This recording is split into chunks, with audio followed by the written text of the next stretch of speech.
Kailangan mailayo natin si Rick sa pangyayari. Malapit na eleksyon. Ang ganitong kaso laban sa kanya ay tiyak na sasamantalahin ng kalaban. Siguradong babagsak ang kandidatura niya. Maliban sa kanya, ikaw lang ang nabanggit ng witness na nagpunta doon sa bahay ng babae. Matagal namin pinag-aralan ng kaso. Ikaw lang ang pinakamagandang lusot ni Rick. Kung susurrender ka at aaminin mo na aksidente ang pangyayari, maalis ang pangalan ni Rick sa kaso. Mando, alam namin kung gaano kahirap ang hinihingi sa'yo. Hindi pwedeng ipilit. Pakiusap lang talaga eh.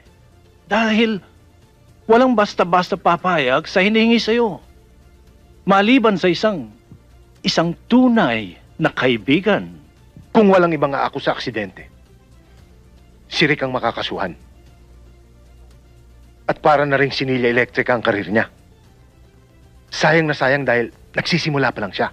Malayo pa ang mararating ni Mr. Montinola. Alam ni Rick kung gaano kabigat ang sakripisyong gagawin mo para sa kanya. Hindi naman sa pagbubuhat ng bangko, Mando. Pero nasa likuran mo ang mga kinikilala at ginagalang na abogado sa Pilipinas. Kaya nakakatiyak ka sa depensa mo. Mabigat na ang 2 taon.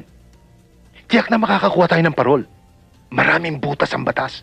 Siguradong makakaluso tayo. Marahil naman siguro, hindi mo pa nakakalimutan. May 15 taon na nakakaraan, binaril ka ng kaaway mo na pumagit na si Rick! Hindi ba nagagaw buhay si Rick sa ospital dahil doon? Kung hindi dahil kay Rick, wala ka na ngayon! Huwag na nating daanin sa ganon, Panyero. Alam kong nalimutan na ni Rick ang tungkol doon. You can make the difference, Mando. Sa isang mabigat, walang kapantay na sakripisyo, ang sakripisyo ng isang tunay na kaibigan. Maring magpatuloy ang karir ni Rick. Patuloy ang kanyang pagangat. At lahat tayo makikinabang. Sa palagay ko, naintindihan mo ang gusto kong sabihin sa'yo.